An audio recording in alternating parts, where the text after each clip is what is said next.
Bonjour tout le monde.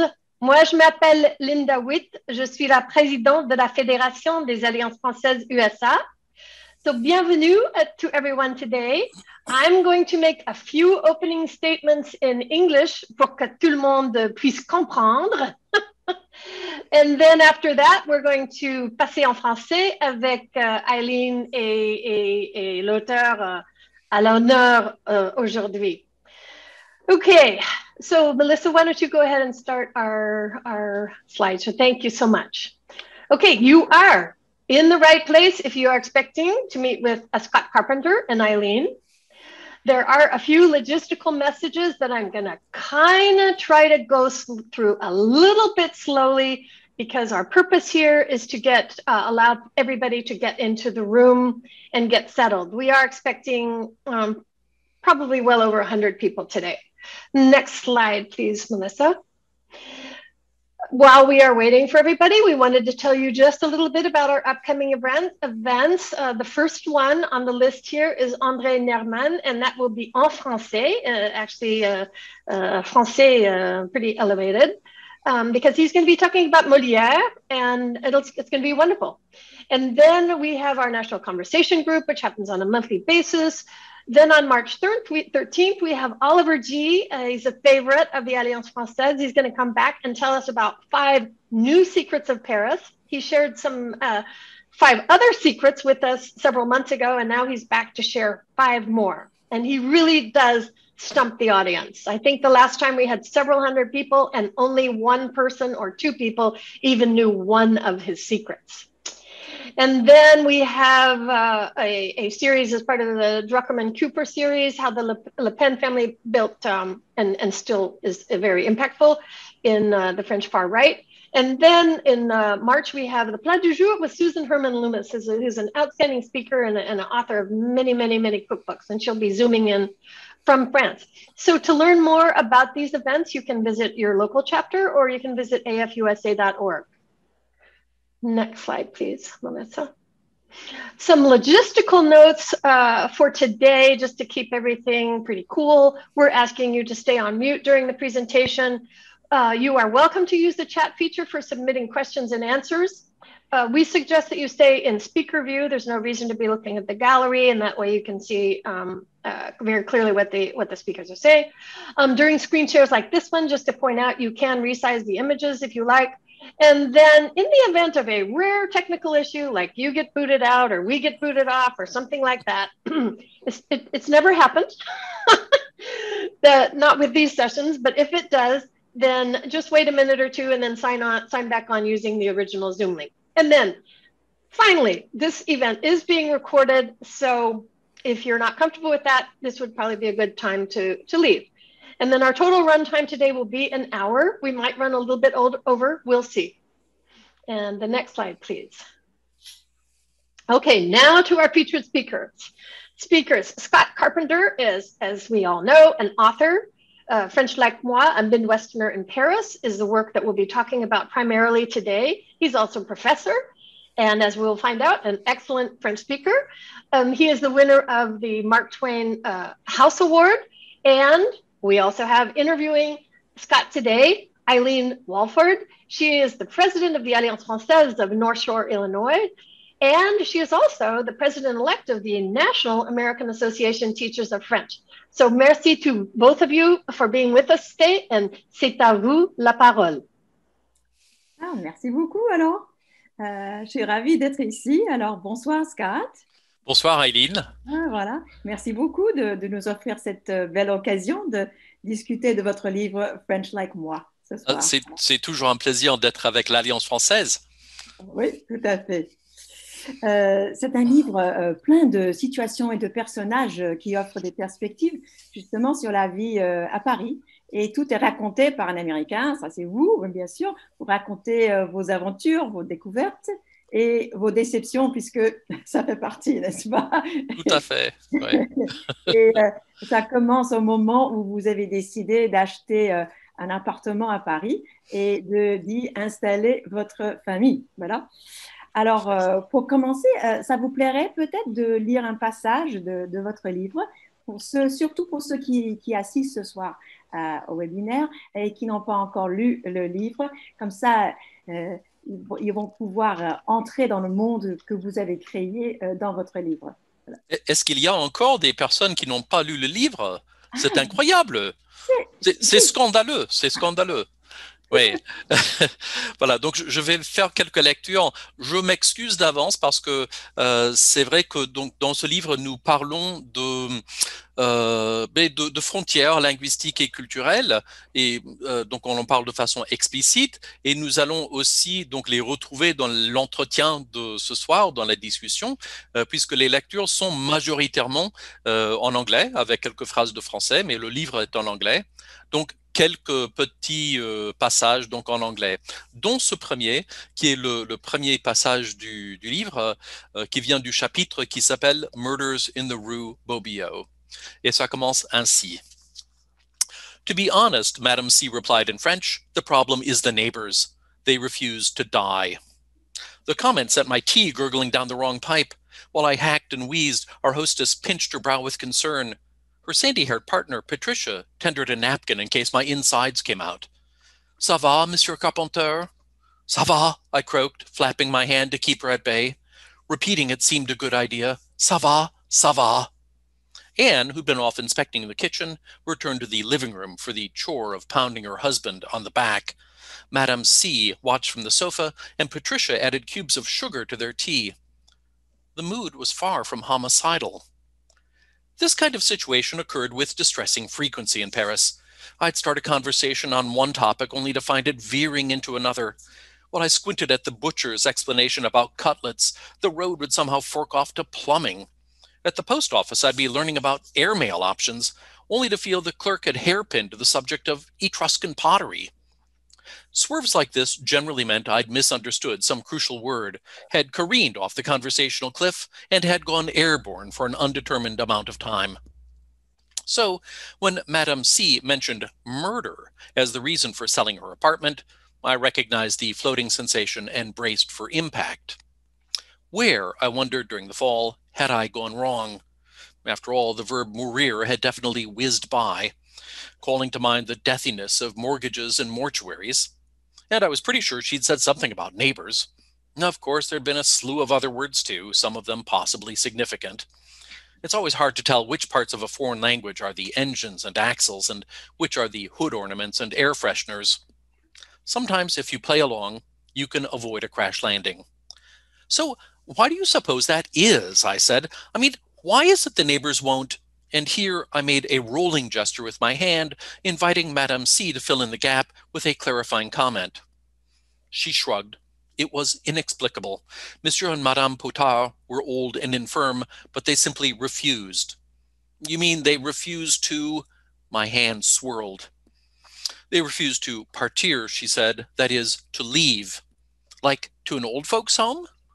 No. Her look went steely. To the grave. Et voilà. Merci, merci beaucoup. Alors, moi, c'est un petit goût, un amuse-gueule, disons, de ce que vous trouverez dans ce livre. Beaucoup d'humour. Je crois que ce premier passage reflète justement les pièges, surtout les pièges linguistiques et culturels qui nous attendent. Et par nous, je veux dire vous, Scott et moi, Américains, et tous les Américains qui voyagent, qui se trouvent à Paris. Oui. On prend des risques, n'est-ce pas? Et le risque que vous avez pris en décidant d'acheter un appartement et déménager à Paris, c'était un gros risque. Alors, je suppose, j'imagine qu'en même temps, il y avait un grand désir de vous lancer dans ce projet. Donc, la question que j'ai, c'est, alors, d'où vient justement ce désir, ce engouement pour la France, Paris, etc. Et l'optimisme, je ne sais pas, la naïveté peut-être, de vous lancer avec la famille, voilà. D'où ça vient? Oui, donc me lancer avec la famille, c'est un peu comme si je me lançais du bord d'un fleuve, par exemple, pour me jeter dans l'eau. Ça aussi, c'est possible. Mais voilà, c'est une bonne question. En fait, je pense que ma réponse n'est pas très satisfaisante parce que j'ai été parachuté dans le français à un jeune âge. contre mon gré, ce n'était pas mon souhait. Je n'ai jamais demandé quand j'étais petit, je n'ai jamais dit, maman, est-ce que je peux apprendre le français? Cela a été imposé. Et en fait, quand j'ai fini au lycée, je m'étais dit, voilà, bon débarras, j'ai terminé avec le français, je ne vais plus jamais suivre de cours de français et je me sentais, je sais pas, soulagé, libéré même. Et c'était plus tard à la fac, quand j'ai commencé à l'université, que bon, j'ai décidé que ça me manquait un peu et ensuite, petit à petit, de fil en aiguille, j'ai commencé à suivre des cours de français et je ne sais pas, à un moment donné, ça m'a pris. Je n'avais plus le choix. C'était à cause des cours, c'était à cause des voyages, etc. Et donc, j'ai trouvé mon premier travail à une université où je devais enseigner le français et j'avais aussi la possibilité de mener des programmes à l'étranger. Et là où j'enseigne maintenant, au Carleton College, nous avons donc un programme qui part tous les ans, enfin pas cette année, mais normalement, qui part tous les ans. Et je suis souvent directeur de ce programme. Et nous avons été, donc je partais avec ma famille, bien sûr. C'est un programme d'un semestre. Et nous nous sommes retrouvés à chaque fois dans de véritables taudis, des appartements minables avec des meubles même pas Ikea, n'est-ce pas? Et bon, après plusieurs années, j'ai dit à ma femme que je l'avais fait trop souffrir et que la prochaine fois, nous allions nous installer. Et donc, on a pris l'occasion quand j'avais donc la possibilité de faire, j'avais une année sabbatique, c'était l'année par excellence. Et je dis, voilà, on va courir le risque, et vous avez tout à fait raison, c'est un très gros risque financier et autres. Et voilà, nous avons sauté. Justement. Alors, je trouvais assez intéressant dans le livre que vous avez dit que votre femme vous a demandé eh bien, pourquoi c'est tellement important qu'on aille Oui. on déménage à Paris. Et comme elle n'a pas reçu une réponse, vous avez hésité un peu, elle a refait réviser sa question et a dit bah alors, quand tu sais quand ça va, quand tu fais-moi savoir quand tu arriveras Oui, à me donner une réponse satisfaisante. Voilà. oui, et je pense que dans le livre, je ne donne jamais cette réponse. Et donc, ça veut dire qu'elle attend toujours. Oui, mais ça m'a fait penser à l'idée que très souvent, des gens comme nous, et tous vous autres qui sont ici pour le webinaire, vous avez un engouement pour la culture française. Alors, est-ce que vous avez de la difficulté à l'expliquer quelquefois à vos proches, à vos amis ou à l'époux Oui, ou à l'épouse? oui, C'est mais pas simplement. Oui, mais je pense que tout le monde, presque tout le monde connaît cette difficulté. C'est un peu comme, bon, c'est un peu comme comme l'amour, quoi. Donc, quand on tombe amoureux, pourquoi est-ce qu'on tombe amoureux de telle ou telle personne? On ne sait jamais exactement pourquoi. Et d'ailleurs, il y a des fois où quelqu'un vous souffle à l'oreille pour vous dire non, non, mais celle-là, c'est pas un très bon choix. Et pourtant, c'est le cœur qui l'emporte. Et voilà, enfin, je peux signaler des choses. Hein. Je peux dire, voilà, mais enfin, surtout maintenant, j'ai une bonne partie de ma vie à Paris. J'ai de très bons amis à Paris, dont je parle aussi dans le livre. Mais cette question fondamentale de cette chose invisible et presque inconcevable, n'est-ce pas, qui nous motive et qui me motive, je ne sais pas exactement, mais oui, c'est une très bonne question. En fait, je pense que je suis un peu à la recherche de la réponse de cette question dans le livre. oui, voilà, justement. Voilà. Alors, et dans ce livre, vous dites dans votre livre que vous faisiez justement une sorte de quête. Voilà, vous êtes Oui, la Don Quichotte américain à Paris. Voilà. C'est-à-dire, vous faites cette quête et vous voulez saisir justement l'essence de Paris, comprendre la culture française sur un niveau plus profond peut-être qu'avant. Et alors, oui. mais ayant vu cette expérience et de vivre à Paris, d'explorer Paris, écrire un livre même, pensez-vous, est-il possible de vraiment de saisir l'essence d'une ville comme Paris? Ça, c'est une question très, très difficile. Je pense que Linda nous a dit que nous avons 1 heure. Nous pouvons peut-être prolonger jusqu'à minuit. Et on aura peut-être la possibilité de l'aborder plus pleinement. Mais je pense je pense que c'est une ville qui est difficile à saisir précisément parce que c'est une ville qui est en mouvement, qui est en ébullition et en évolution constante. Et donc, c'est un peu paradoxal, mais je pense que c'est en fait ça qui est peut-être le propre de la ville de Paris, c'est que c'est la ville surprise. C'est une machine à générer des surprises. Je raconte certaines de ces surprises. Et en fait, quand je les raconte dans le livre, je pense qu'à chaque fois, je pense, ah, mais là, je vais apprendre, c'est une surprise, je vais voir un peu le mot de l'énigme, la résolution en quelque sorte. Mais en fait, la résolution, c'est plutôt qu'il n'y a pas de résolution, ça va continuer. Et d'ailleurs, dans un chapitre où je parle des catacombes, vous avez évoqué ce désir profond en termes de profondeur. Donc, je parle des catacombes, de ces souterrains sous Paris, parce que Paris est un véritable gruyère plein de trous. Là aussi, je cherchais vraiment quelque chose de fondamental. Et j'en sors avec cette idée que il y a quelque chose que l'on trouve à Paris qu'on ne trouve pas ailleurs, c'est la surprise en continu.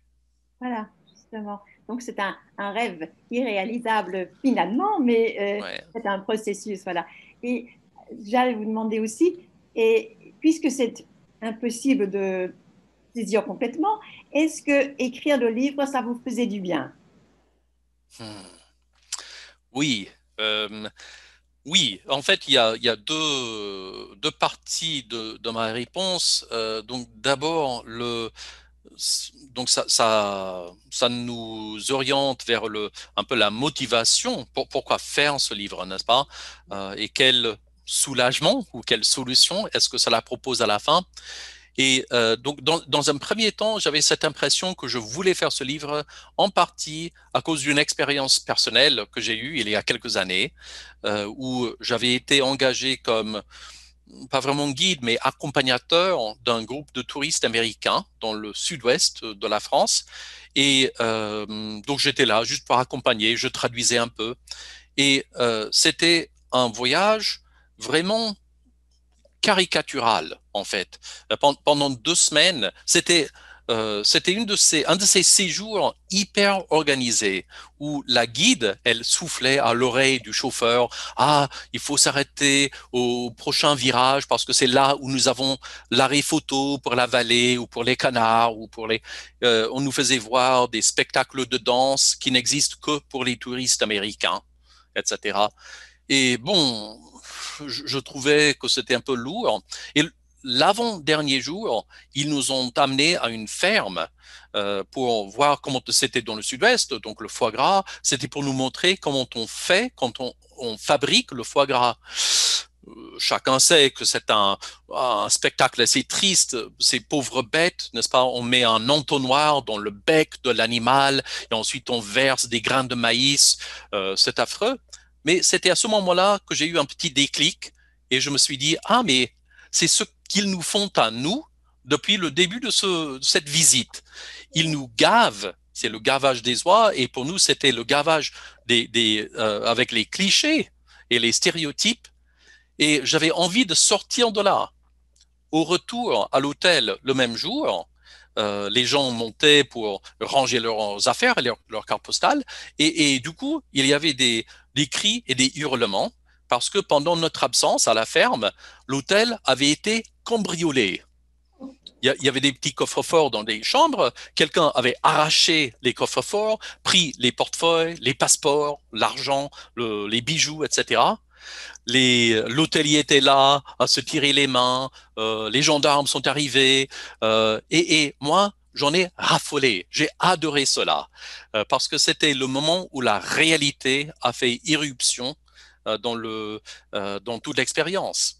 Et c'est à ce moment-là que je me suis dit, mais moi qui passe le plus clair de mon temps à Paris, je voudrais faire quelque chose pour sortir la ville de Paris de tous les clichés, de tous les stéréotypes Et c'est là où j'ai eu cette idée de faire un livre qui pourrait peut-être essayer de, je ne sais pas, d'écarter et de débroussailler un peu l'image que nous avons de la ville de Paris. Justement, j'allais vous demander quelle est cette différence entre justement reconnaître les différences culturelles et tomber dans les stéréotypes, qui est tellement facile à faire. Ouais. Et, euh, et comment est-ce qu'on peut éviter justement de tomber dans les stéréotypes? Alors, est-ce que vous avez d'autres commentaires? Vous avez déjà parlé de ça, mais comment est-ce qu'on peut éviter ça pour nous-mêmes? Oui, oui, oui, mais c'est très difficile. Euh, D'ailleurs, même si on sait de quoi on parle, c'est très difficile. Donc la ville de Paris, c'est la ville la mieux connue au monde. Et tout le monde connaît la ville de Paris avant même d'y aller. Parce que c'est la ville qu'on voit dans tous les films, qu'on voit dans les séries, comment ça s'appelle? Il y a une série nouvelle, Emily in Paris, etc. Donc il y a ce genre de choses. Les produits de luxe, dans les publicités, c'est partout.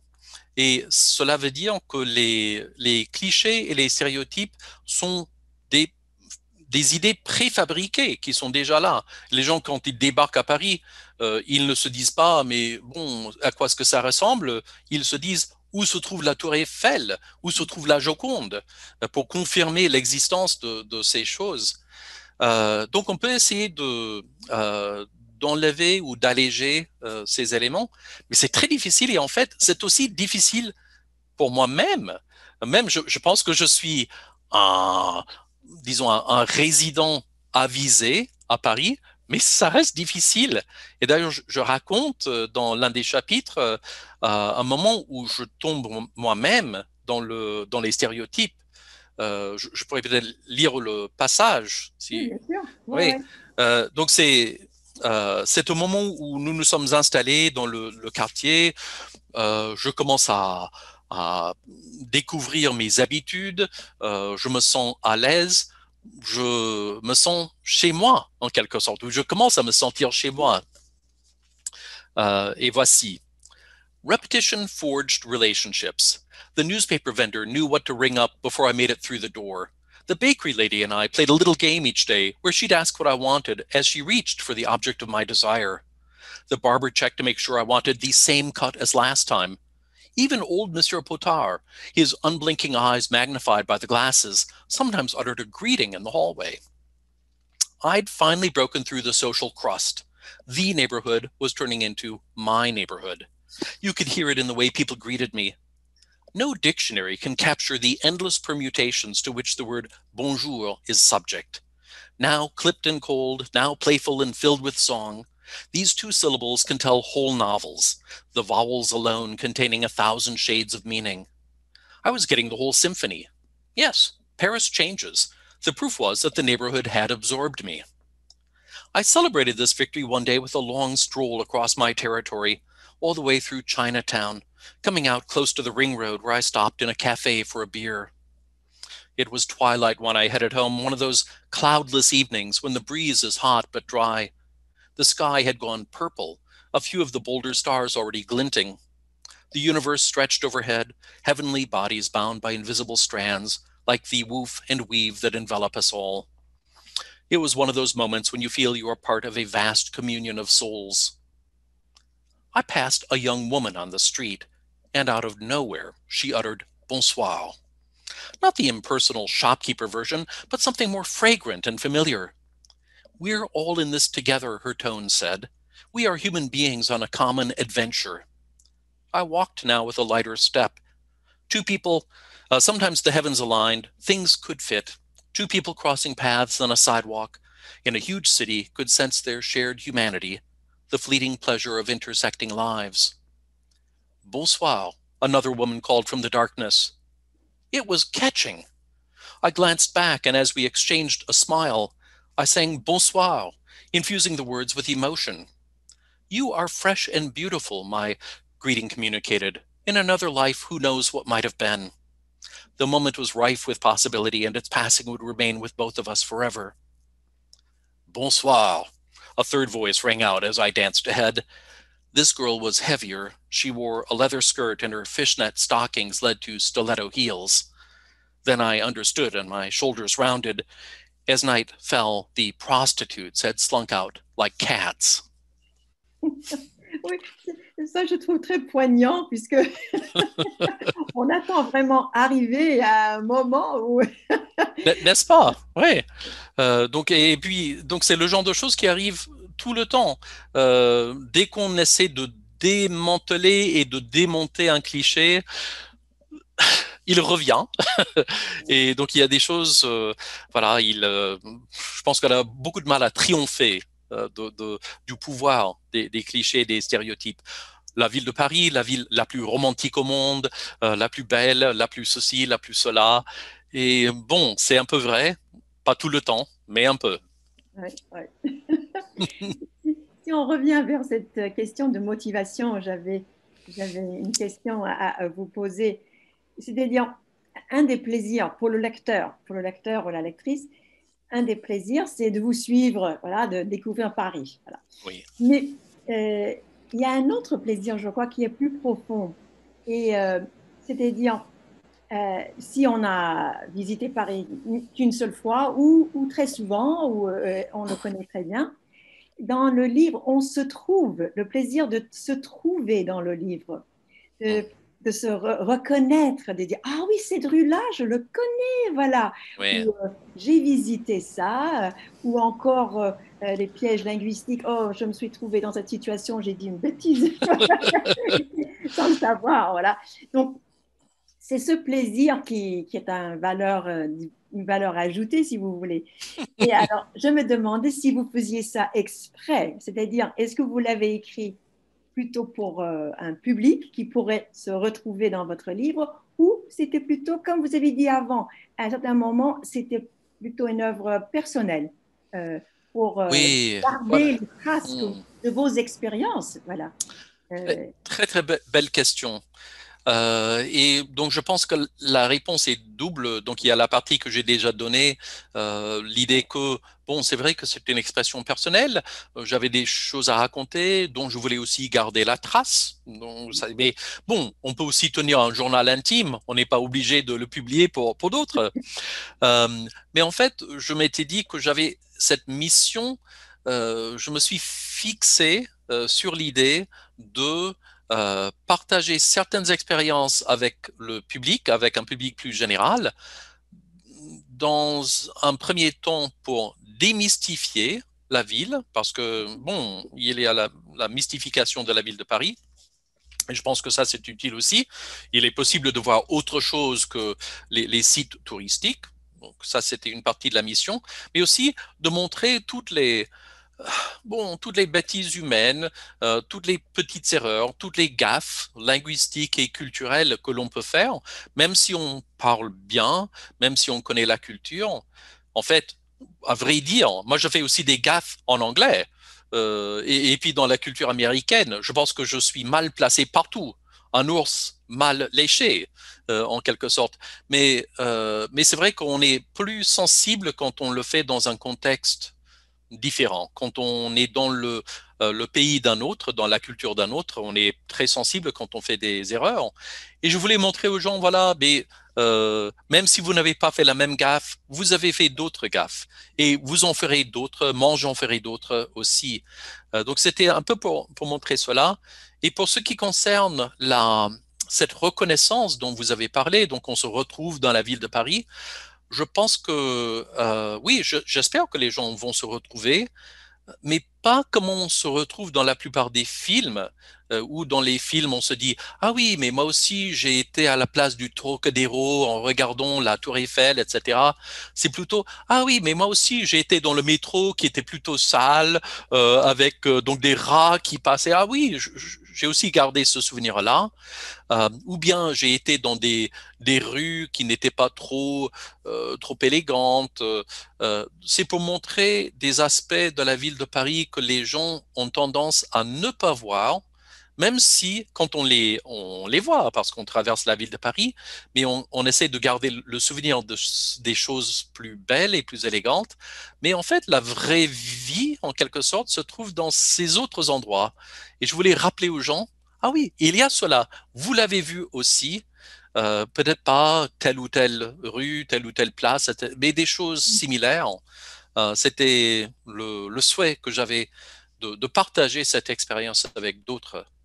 Oui, c'est plutôt les rencontres, justement, qui sont réelles, voilà, des expériences qui sont réelles plutôt que de plastifier ou Oui, uniquement pour les touristes. Voilà, c'est ça. Voilà. tout Oh, à merci. fait, tout à fait. Euh, il y a une autre chose que j'ai remarqué, un thème très important dans presque chaque chapitre, c'est l'inattendu, la surprise que vous avez Oui, mentionnée avant, et l'inattendu, l'imprévu. Euh, et vous avez même dit, euh, par exemple, vous avez dit que la surprise est le meilleur genre du plaisir. oui, Alors, on peut avoir de bonnes surprises ou de mauvaises surprises. Donc, je trouvais bien ça sûr. très intéressant. Alors, vous voulez un peu expliquer ou donner un exemple? Oui, enfin, il y a un long exemple qui serait donc une lecture de passage. Je ne sais pas si c'est ce que vous encouragez. Je peux très bien lire donc le chapitre sur les ampoules. Oui, Mais oui, oui, je veux bien. oui, d'accord. Et ensuite, on reviendra donc à l'histoire de la surprise. Et donc, je préviens le public que c'est donc la lecture la plus longue, c'est 4 pages, pas si long que ça. Et c'est une petite anecdote qui s'appelle City of Light Bulbs. Surprise is the highest form of pleasure, and it's easier to find than people think. You don't have to invest your 401k in Powerball numbers to enjoy the fruits of unpredictability or even travel by Amtrak. No, it turns out you can simply move to Paris, where the ordinary so often leads to adventure. It went like this. Shortly before Anne returned from the States, I finished painting the walls and pushing the furniture back in place. During my final check, I discovered that the bedroom lamp had gone out. This led me to hoof it to the local supermarket, which stocks bulbs of various shapes and sizes. Only later, after I returned home with my trophy, did I realize my error. In France, the base of a bulb is called a culot, a word derived from cul, which means ass. Although ungentlemanly in some contexts, cul raises no eyebrows in others. In polite company, you can refer to the bottom of a bottle as a cul de bouteille, or to a dead-end street as a cul-de-sac. You can even mention that a woman has a bouche en cul de poule, and even though you've just said her mouth resembles a chicken's anus, it's somehow a compliment. Culot is similarly inoffensive. The hint at anatomy lies, or perhaps sits, dormant. Your standard light bulb in France is available in two different sizes. In two different asses. The threaded type so common in the US, or the unthreaded model, where two pins stick out like the bolts on Frankenstein's neck. At the store, I'd mistakenly purchased the Frankenstein type ass, whereas my lamp screw type variety. Back home, the solution would be straightforward. You would exchange the thing. After all, in the US of A, the customer is always king. In France, though, it's best to remember how royals occasionally wind up with their head in a basket. You should expect a little roughing up. At the store service counter, I found a middle-aged man with hooded eyes. He was trying to sleep while standing up. I'd like to exchange this bulb, I announced. He struggled to focus. What's the matter with it? It's the wrong ass. I pointed to the Frankenstein pins. I need the screw type. There was a long silence. You can't exchange it here, he said. You'll need to do it at the register.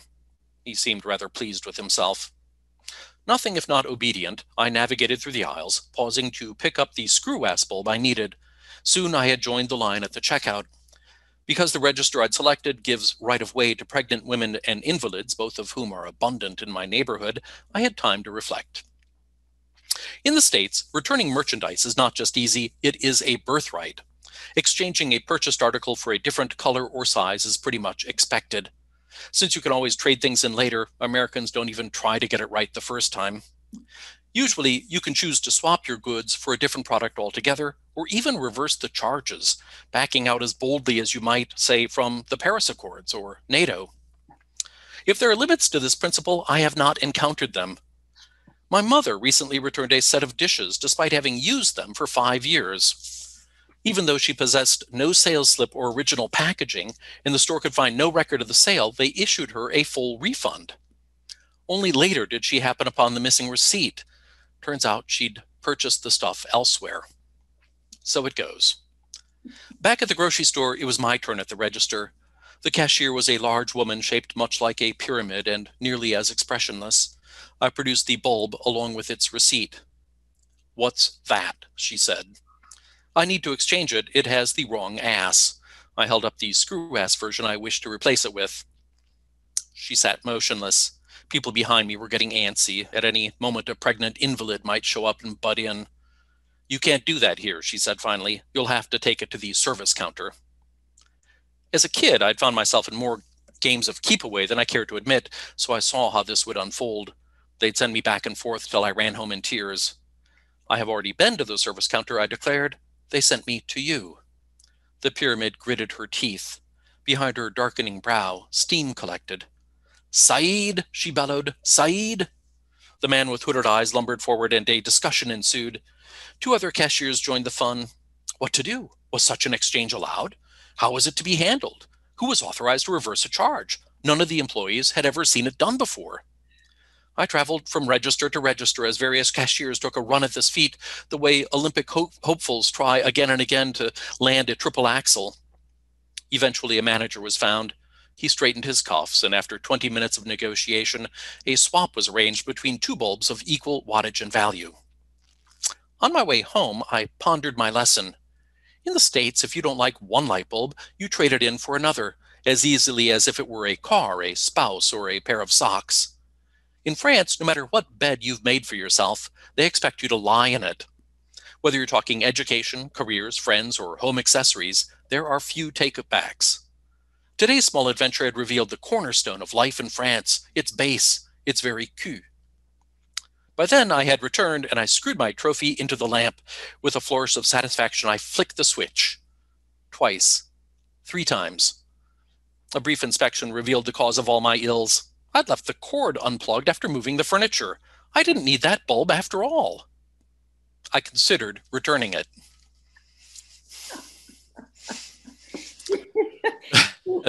Cette idée de différence culturelle est tellement forte, c'est-à-dire, même après cette expérience, vous avez la réaction américaine. N'est-ce pas? Voilà. N'est-ce pas? Oui, oui. Donc, de chaque côté, chacun trouvait l'autre absolument bizarre. Voilà. Pourquoi est-ce qu'on ferait ça? Ça ne se fait pas. Et je crois que j'ai vu cette expression dans le livre aussi. Ça ne se fait pas. C'était en anglais. Certaines choses ne se font pas. Donc, on sait qu'on s'est heurté contre une différence culturelle. Oui, tout à fait. Il y a des fois où on pense être très, très proche donc de l'autre culture et dans le moment suivant, on trouve qu'on est comme des extraterrestres, des espèces complètement différentes. C'est vraiment curieux. Oui, tout à fait. Il y a un autre thème et encore cette différence culturelle sur la valeur, sur l'échelle des valeurs. Il y a certaines valeurs qui sont très hauts et d'autres très bas. Et même si on aime les deux, on soutient les deux. Et puisque vous enseignez dans une université, au college aux États-Unis, vous avez pu observer le système éducatif de près, voilà, au niveau supérieur. Et oui. Je trouvais intéressant une discussion que vous avez, une explication que vous avez faite sur ces valeurs. D'un côté, le savoir et l'autre, le choix. Et je trouvais ça très, très intéressant. Vous pourriez décrire un peu ces deux côtés? Oui, oui, oui. Mais donc, quant au savoir, donc dans le livre, je parle un peu des expériences à l'école de ma fille qui bon, c'était très, très impressionnant. Chaque jour, elle rentrait et on appris un tas de choses. Donc, elle récitait des fables de La Fontaine, elle récitait la liste des rois de France, elle connaissait donc des détails sur les inondations fertiles de la vallée du Nil.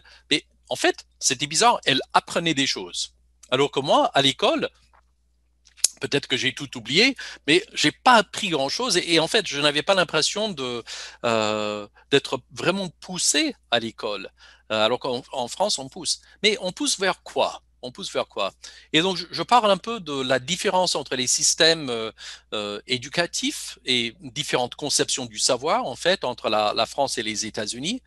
Et je fais une analogie basée sur la peinture. les tableaux de Georges Seurat, qui sont, donc c'était le maître du pointillisme. Tout le monde connaît le tableau de l'après-midi, un dimanche après-midi sur la Grande Jade, l'île de la Grande Jade. Donc c'est les tableaux qui sont remplis de milliers de petits points, de petites tâches. Et je pense que ça, c'est le système, c'est l'emblème même du savoir français. On adore accumuler tous les points. On veut avoir donc des détails, des précisions, et donc et on les garde comme un philatéliste collectionne des timbres en quelque sorte. Alors que les Américains, en termes de peinture, sont beaucoup plus Claude Monet. Donc tout le monde connaît les nénuphars du jardin japonais. On voit donc à peine, ce sont des tableaux très aqueux, presque aquatiques, etc. Vraiment l'impressionnisme le plus dur. Et ça, c'est un peu le système américain. Voilà, on a l'idée générale, on voit vaguement à quoi ça ressemble. Et la rencontre de ces deux choses est difficile. J'ai fait l'expérience une fois avec un professeur qui devait faire une conférence pour mes étudiants, un professeur français. Il avait l'habitude de faire des conférences pour des étudiants français. Il le faisait pour des Américains. Et il savait vaguement que le public américain s'attendait à autre chose. Et il m'a dit, mais qu'est-ce que je dois faire? Je lui ai dit, mais il faut peut-être éliminer les détails. Donc, c'est pas trop les dates qui vont t'impressionner, etc. Et donc, il avait commencé sa conférence en faisant la même conférence qu'il avait fait 1000 fois donc, pour des Français. Et les étudiants ont commencé à s'endormir en salle. Et je lui ai fait un geste pour qu'il aille plus vite, pour qu'il coupe, pour qu'il élague certains détails. Et donc, il a commencé à le faire. Les étudiants ont commencé à se réveiller. Mais j'ai vu que pour lui, c'était douloureux. C'était une douleur physique d'éliminer ces choses. Et donc, à la fin, puisqu'il avait tant coupé qu'à la fin, il lui restait encore quelques minutes. Il ne savait pas trop remplir parce qu'il avait déjà fait son baratin, entre guillemets. Et, euh, et il m'a il m'a regardé en demandant ce qu'il pouvait faire. Et j'ai dessiné un point d'interrogation dans l'air. Et ça aussi, mais ça le peinait. Et il s'est tourné vers les étudiants pour dire, est-ce que vous avez des questions? C'était très difficile parce qu'il ne savait pas pourquoi un professeur devrait inviter des questions de la part. Il était là pour donner le savoir, ils étaient là pour le recevoir, et il n'avait pas vraiment compris la nature de l'échange. Ça, oui, c'est un peu la situation.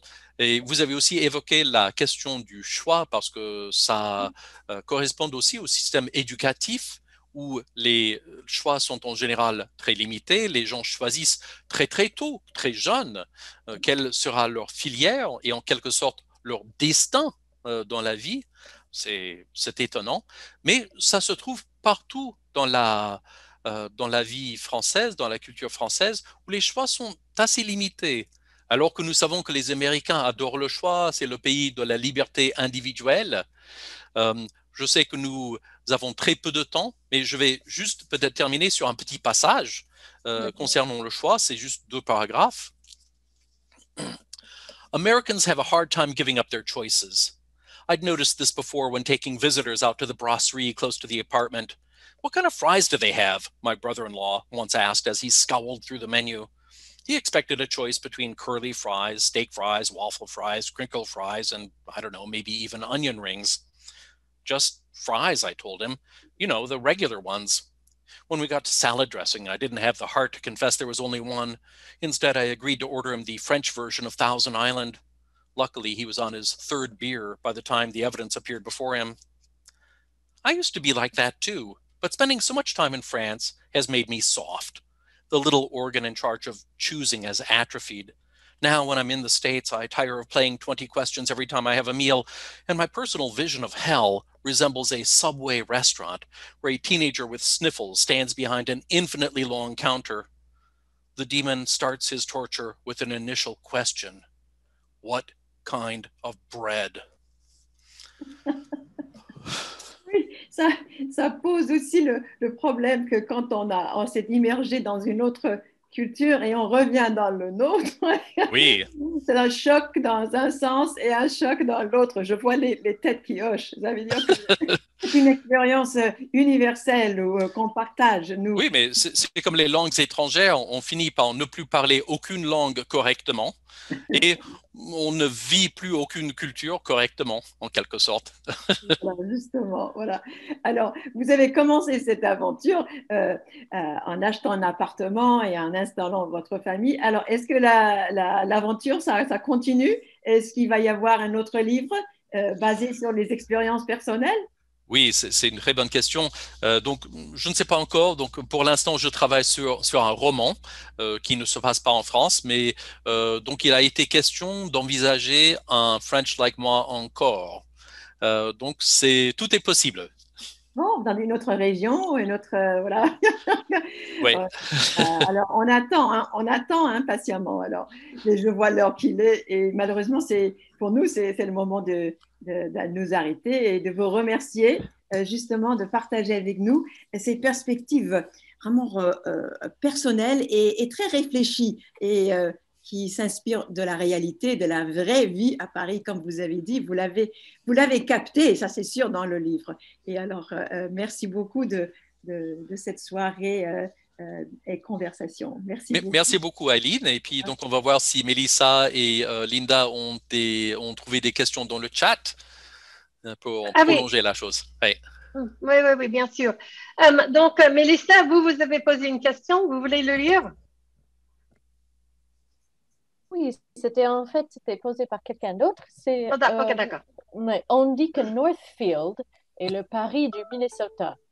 Mais comment un Parisien regarderait-il la vie à Northfield et à ses citoyens du Midwest?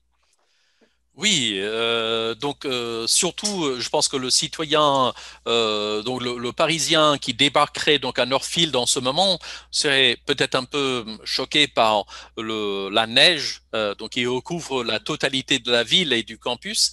Ça, c'est toujours un choc. Et en fait, je pense que ce qui étonne parfois donc les touristes, même enfin d'autres nationalités aussi, c'est juste de voir l'énormité du Midwest. Donc peut-être pas tout à fait juste la ville de Paris, mais de voir les grandes plaines et bon, à perte de vue des champs de maïs, etc. Donc tout cela est tout de même impressionnant. Et puis Northfield est à 30 minutes du Mississippi. Donc là aussi, il est intéressant de voir que même au milieu du pays, il y a de l'histoire, donc parce que c'était pour la navigation fluviale, le début du 19e siècle, même avant, mais surtout à partir du début du 19e, il y a on a commencé à construire, il reste encore des auberges historiques, etc. Donc ce mélange de nouveautés et d'histoire auquel on ne s'attend pas. Donc en France, on dit, voilà, c'est la vieille pierre qu'on ne trouve pas ailleurs. Bon, c'est vrai que nous n'avons pas cette histoire-là, mais il y a une histoire. Les Français sont aussi très, très impressionnés par tout ce qui concerne les populations indigènes, populations qui sont très, très importantes dans le Midwest. Donc ça, c'est... En fait, les gens n'ont pas trop tendance à venir dans le Midwest. Comme on le sait, ils vont sur la côte Est, la côte Ouest, parfois en Louisiane, par exemple. Mais ceux qui se trouvent dans le Midwest sont rarement déçus. Bon, merci. Scott, on a une question de Thomas qui aimerait savoir que si le fait d'avoir recherché et d'avoir écrit ce livre, est-ce que ceci vous a influencé votre propre impression de Paris et de France? Oui, donc c'est vrai qu'en écrivant, on finit par réfléchir aux choses. Et donc j'avais eu des expériences dont je voulais parler. Je savais qu'il y avait quelque chose dans ces expériences que je voulais décortiquer et puis montrer, mais je ne savais pas à chaque fois ce que c'était. Quelle était donc la partie, le noyau dur, la partie la plus intéressante. Donc ça m'a permis de l'ouvrir en quelque sorte. Ça, c'est vrai. Il y a une autre chose, c'est que parfois quand on commence à écrire un livre comme ceci, on parle d'expériences passées, mais on a aussi une vision vers l'avenir. Et on se dit, tiens, ce serait bien si je pouvais écrire sur telle ou telle chose. Et donc, le fait d'écrire un livre finit par orienter certains choix dans la vie. C'était le cas pour le chapitre sur les catacombes, où je n'avais pas à l'origine un désir profond, étant un tantinet claustrophobe, je n'avais pas ce désir profond de descendre dans les catacombes, mais quand l'occasion s'est présentée, je m'étais dit, tiens, ce serait très bien pour le livre, et donc je me sacrifie pour le bien du livre. Donc il y avait aussi cette tendance-là. Ah, excellent. Merci. Il y a Rosemary qui aimerait savoir, qui aimerait connaître un peu mieux vos expériences dans les restaurants de Paris. Comme par exemple, s'il y avait un plat qui ne vous a pas plu, quelle était votre réaction et la réaction du restaurant, du personnel? Oui, mais ça, c'est aussi une bonne question. Ça recoupe un peu la situation avec l'ampoule, donc au supermarché, n'est-ce pas? Parce on a moins tendance à faire des échanges ou bien à dire qu'on n'est pas satisfait et à s'attendre à ce que la personne réagisse. Donc, il y a cette expression en anglais que le client est toujours roi. On commence à le dire parfois en France, mais je pense que on ne le dit pas avec la même intensité. Donc moi-même, c'est vrai, bon, j'ai parfois demandé, parce que souvent la viande est, si on demande un steak saignant, par exemple, c'est parfois toujours un peu froid. Ce que je n'aime pas trop, donc je n'aime pas trop cuit, mais j'ai parfois demandé à ce qu'on le fasse cuire un peu plus longtemps. Ça, c'est pas trop grave, mais c'est vrai que je ne veux pas non plus je cherche à éviter aussi le profil du touriste mécontent ou de ce qu'on appelait dans le temps le ugly American. Donc c'est vrai que parfois j'ai l'impression de me laisser un peu faire parce que je ne veux pas être trop têtu, trop difficile. Ce qui est aussi un peu le cas pour moi aux États-Unis. Bon, j'accepte des choses parce que j'estime que c'est pas trop difficile, c'est pas trop mal, et je finis par accepter. Merci. Et une autre question de Vilma. Elle a envie de déménager à Paris, en France, mais pas carrément à Paris. Elle Oui. préfère, une petite ville comme peut-être Besançon, près de Ah oui. Lyon. Oui. Est-ce que vous pourriez nous décrire la différence entre vivre à Paris et des autres villes? Oui, donc un Parisien dirait que c'est la différence entre vivre sur Terre et vivre sur la Lune. Mais ce n'est pas mon opinion. J'ai passé 2 ans dans le sud-ouest, près de Pau. J'ai aussi passé un peu de temps à Besançon, très belle ville. Et en fait, je pense que la province a beaucoup de... Bon, on dit la province a beaucoup de charme. Donc les Parisiens disent souvent, ah, la province, c'est très bien pour les vacances. Mais pour vivre, n'est-ce pas, c'est pas ce qui les tente. Mais je pense que la province a beaucoup de qualités, surtout parce que pour un étranger, il est plus facile de faire des contacts, souvent dans une petite ville. Et bon, plus on va vers le sud, plus les gens sont amicaux, un peu faciles à vivre, etc. Et en fait, moi-même, au départ, comme j'avais raconté à Eileen, je n'avais pas vraiment apprécié la langue, la culture. Quand j'étais petit, c'était pas un grand, je sais pas, un grand désir de ma part. Et quand j'ai commencé à vivre en France, j'avais largement préféré la province. Bon, maintenant pour le travail, pour d'autres raisons, je me trouve à Paris et puis je suis tombé un peu amoureux de la ville. Bon, très amoureux, disons-le, mais je garde donc je sais pas, donc je suis toujours un passionné de la province aussi.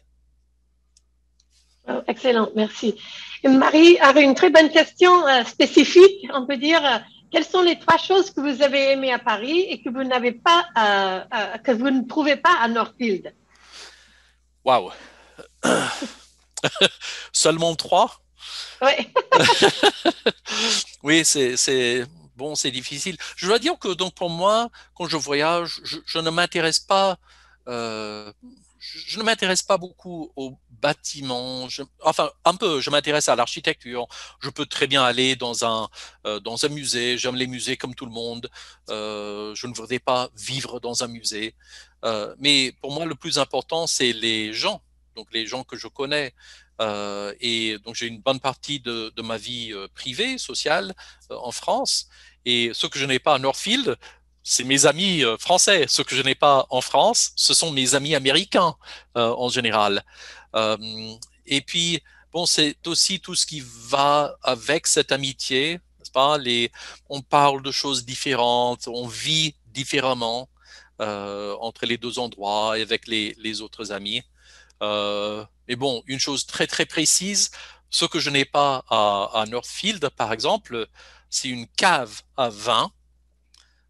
Donc j'ai quelques bouteilles, bien sûr, mais je n'ai pas de cave. Alors qu'en France, bon, en France, à Paris, je n'ai pas de cave non plus. Mais j'ai un très bon ami dont je parle dans les livres, Guy et Sabine, et dans leur maison, ils ont une cave et ils me prêtent une partie de leur cave où je peux stocker mes.